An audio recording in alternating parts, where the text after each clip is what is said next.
Cats head coach Joseph Smith, and you and I talked prior to the start of the season 3 weeks ago, and you said if we can get by the first 3 games, I'll really know what kind of a team and if we're a battle-tested team. So tell me now, 3 weeks are down, 3 wins in the win column, no losses, and a huge win on the road in some interesting circumstances at Calhoun past Saturday.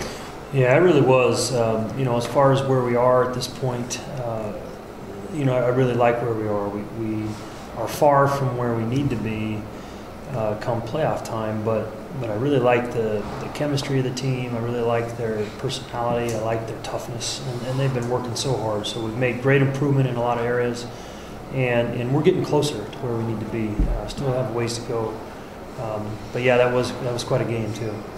Every team has a different flavor, but you mentioned to me a week or so ago you really like the work ethic of this football team.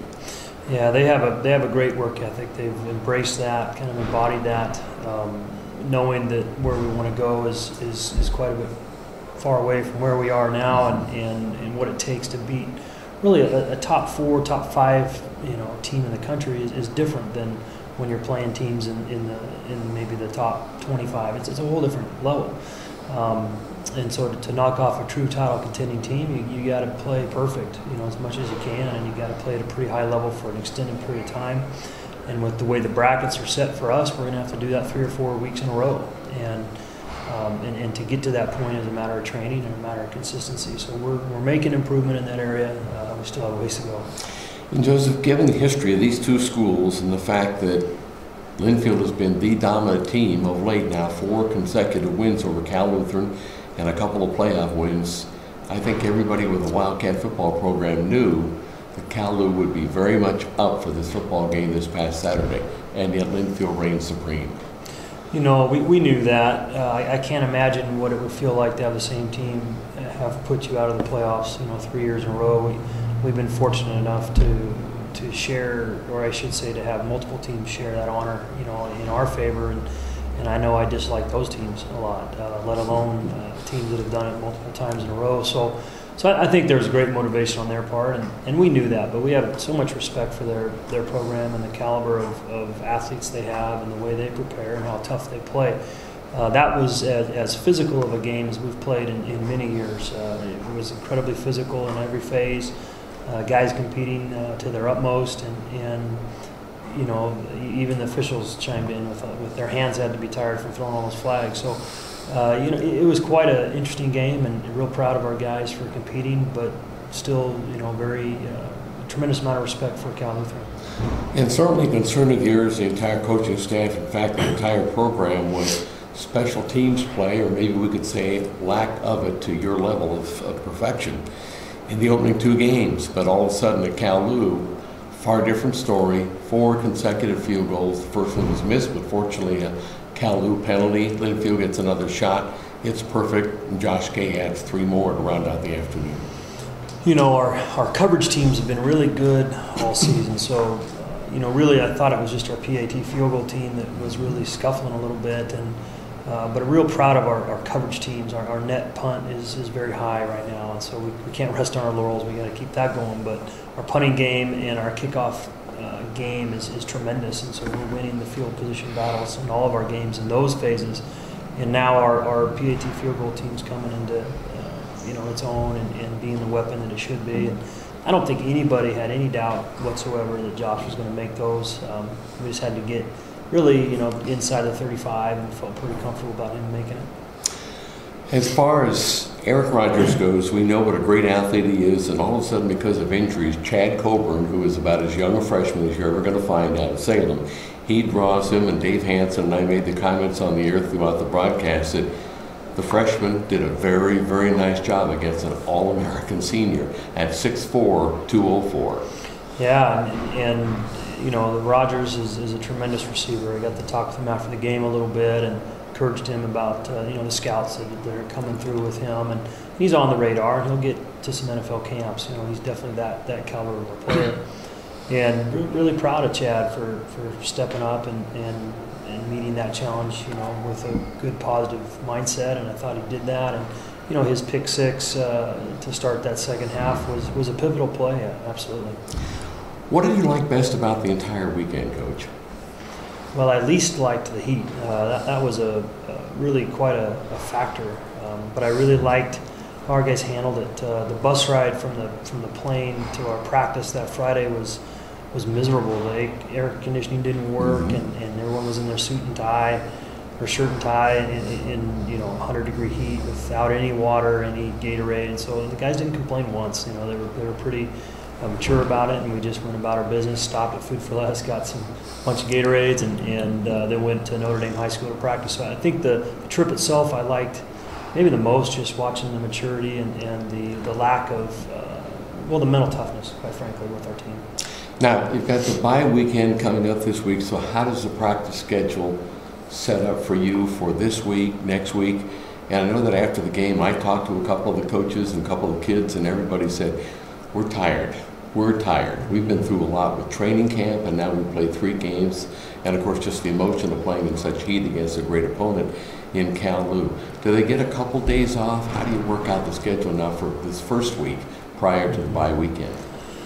Well, it's definitely something we've all looked forward to. Our coaches took Sunday off. That's the first day off they've had for a month and change, and so I think our whole team is definitely needing a break. We were beat up coming into our first game. Through the training camp beat us up, all of us, mentally, emotionally, physically.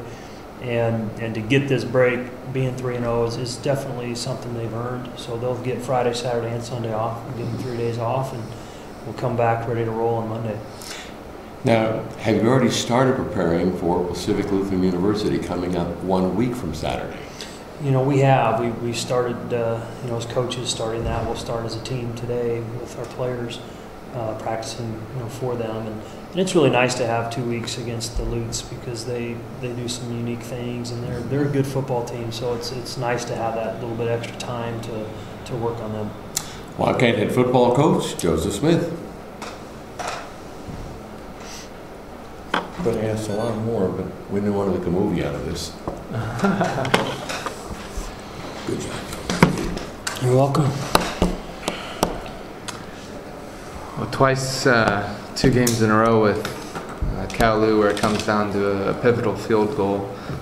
In the playoffs, you get that block, and then this year with Josh K. How gratifying was it and satisfying was it to see Josh finally come through and get some kicks, because you knew he could? Yeah, he's a great player, and what you saw on Saturday is Josh K. The other guy that was kicking the first couple weeks, not sure who that was. So, he's got his game back, and he's a tremendous athlete, great competitor. So it's fun to see him kick up to his potential.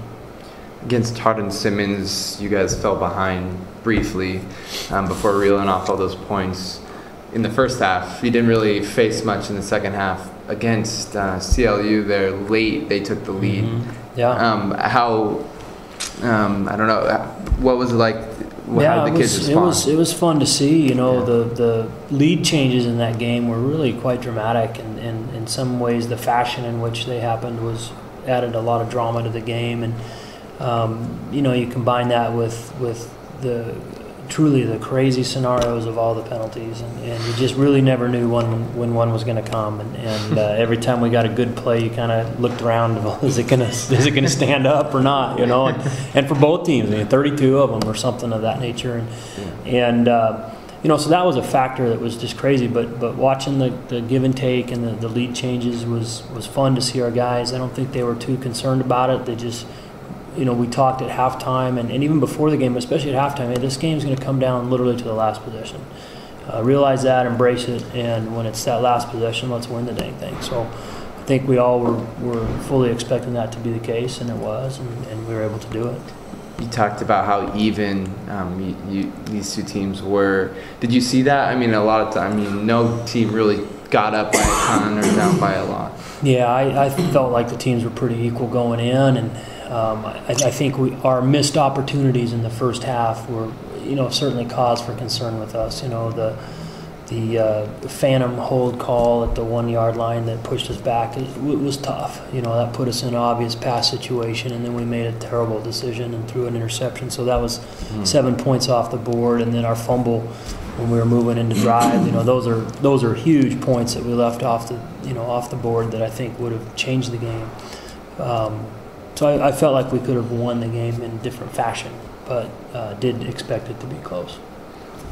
You mentioned briefly it's about can't imagine having to play a team so many times that you've lost 2-3 straight times in the playoffs. And did you see that? Have you talked with their coach at all? I'm just curious how they feel about the whole. How many games you guys have played? I know Coach McEnroe pretty well. I've gotten to know each other fairly well. He coached with Tremaine Payne, good friend of mine, former Linfield Wildcat down at Humboldt State. So there's some nice connections there. And he's a good man, and he's done great things with their program, and they're going nowhere but up. Their facilities are pretty impressive and putting a lot of money and resources into the program. So I don't think he's too worried about it. It's just a matter of time, before they'll get their shot. And with Cal Lutheran, if they get out in the playoffs and they can play somebody else, they're going to beat some teams and get the respect they deserve. Josh Hill again, another over 100 yards rushing. Last year you saw that flash and that potential, for him. I mean, how excuse me, how nice is it to have a running back like that? It's been so consistent early.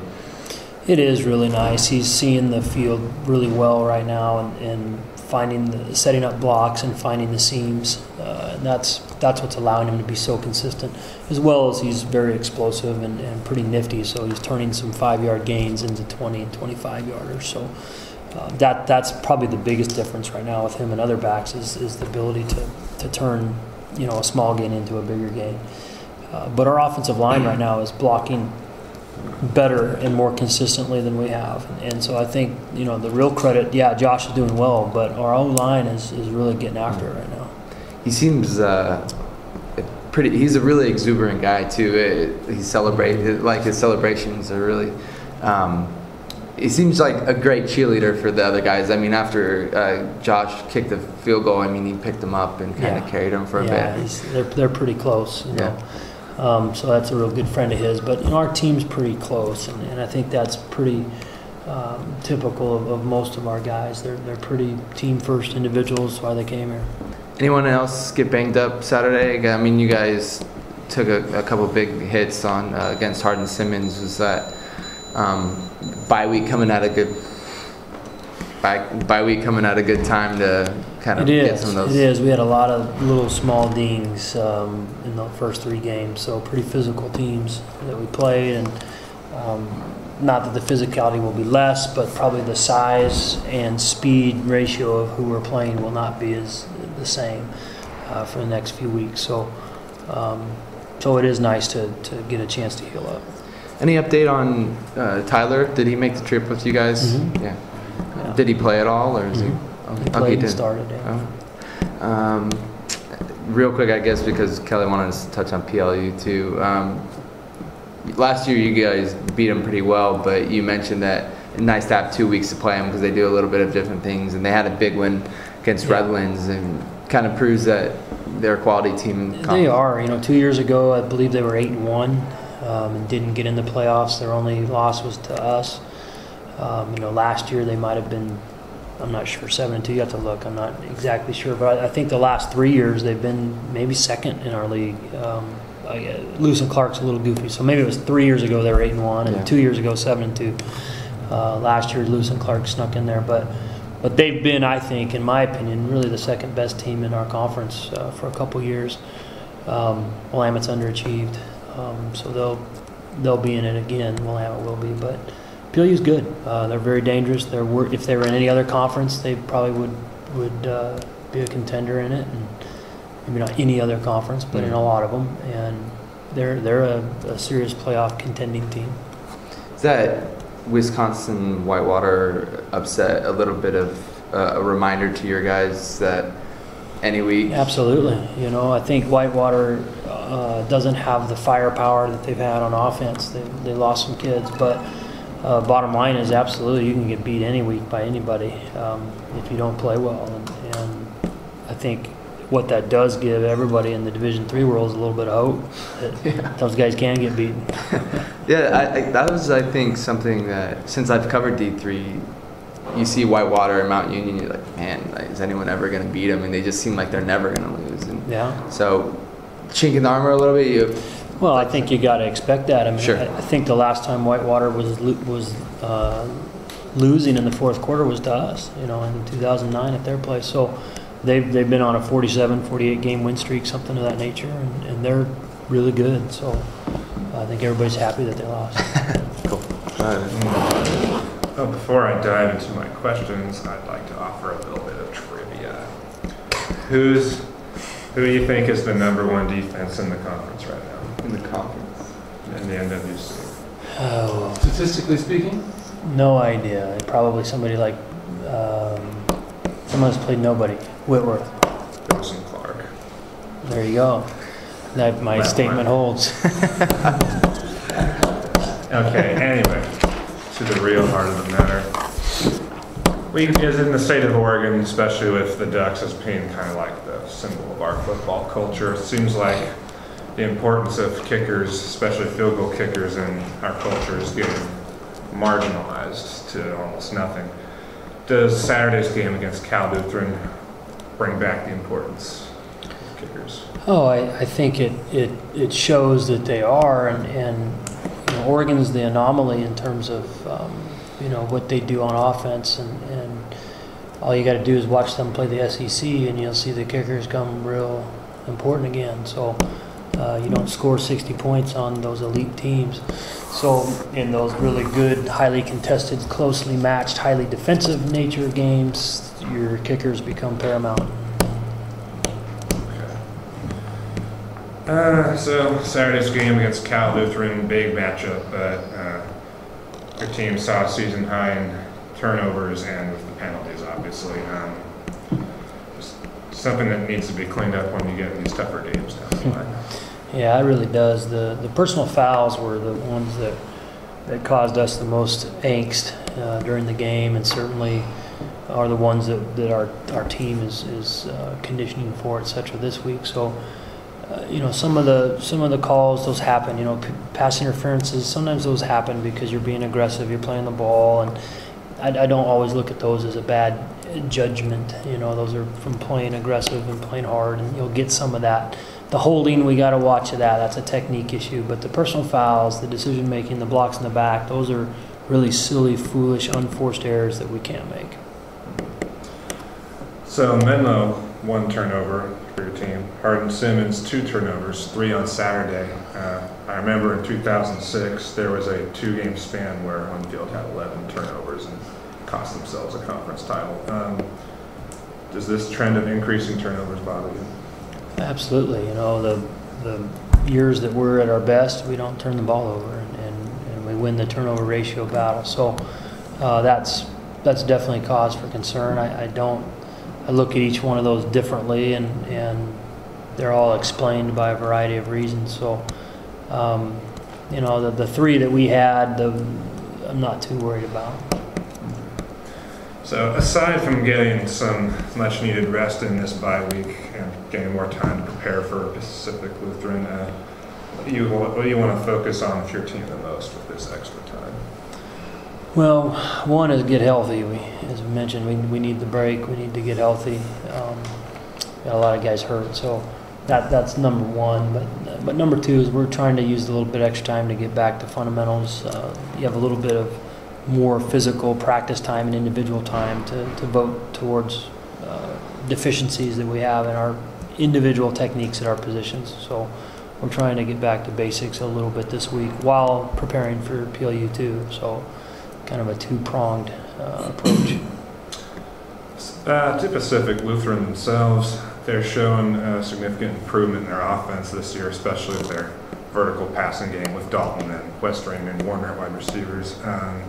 Running back Brandon James giving them a solid dose of running when they do. What kind of challenge do they present to you this year versus I last? think it's one of the better PLU offenses we've faced in a while. Certainly much more explosive, as you mentioned. Their receiving core is very good.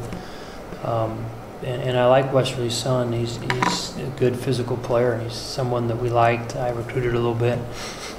Didn't think we'd win that, but gave it a shot. But he's a good kid, and he's a factor, you know, in the conference. So he's good run after the catch type of player. So they're good. They're explosive. They'll score some points. So Pacific Lutheran defense showed some vulnerability against Cal Lutheran, then kind of rocked Redlands' world. But in each game, they forced 4 turnovers. What changes in terms of preparation against their defense versus past Well, their defense is a frenetic style, chaos-causing defense, and the teams they struggle against are teams that can run the ball on them and not turn the ball over. But if you get stuck in obvious pass downs and they can rush the quarterback and cause issues, they will cause great issues. And so they were able to overwhelm Redlands at the line of scrimmage and get some turnovers, as you mentioned, and pressure the quarterback pretty extensively. Cal Lutheran was able to run the football on them, so that's why there was a different outcome. This game with PLU will be another road game, and since PLU was picked by the coaches to contend for the title this year, how does this Cal Lutheran experience of playing on the road and going through all the adversity that you guys did help you prepare for playing at Pacific Lutheran?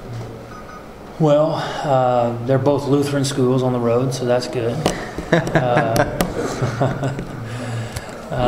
You know, other than that, they're just different. You know, one's you get up early in the morning and go. So the time of the game is a little bit of an issue since it's not their field. The game isn't at 1 or 1:30 like it's supposed to be. They moved it up, which makes it exceptionally difficult for us. We'll have to leave. It's 6 a.m. the day of the game, which is pretty ridiculous. You know, I think we're one of the few teams that do that. Most teams drive up and spend the night, but we won't spend the money to do that. We'll just get up early. That's all I have. I talked to Ben McEnroe before the game. He said he got a call from Danny Langsdorff. He wished him good luck, but not enough to win. That's good. This is a pretty good game in terms of learning not to get too high or too low. I mean, things are going back and forth, and you sort of have to be calm most of that time. Absolutely. Can you account for 32 penalties? What goes on that causes that to happen? That's a penalty flag every 5 plays. I know. I was doing the math on that too. It's like, geez, you know, a lot of deal. I mean, there weren't 32 penalties in the game, but there could have been more. There was a lot that wasn't called, is what's funny. So, I mean, what you had was 2 really good teams that were really playing exceptionally physical. And with that great physical, maybe, you play at the same level the other guy's playing, and so some of it was across the line, and that's probably what led to a lot of it. The heat, I think, did lead to some of the mental lapses. You see the false starts, you see those kinds of silly things. Sometimes that's a focus that can be attributed to fatigue or heat too. You know, they had a lot more of those than we did. Ours seemed to be all the big whammies. You know, the photographers running over officials on the sideline. You know, that's something you don't see every day. So. Did they have the refs that were at the Denver-Atlanta game last night? I don't know. Joe, have you had a repeat offender on personal fouls? Yeah. You deal with that individually, or how do you? We're being pretty severe on that this week. So we had quite a few guys puking yesterday for it, and the whole team. So we'll get after them again today. And okay. So yes. Have a good week.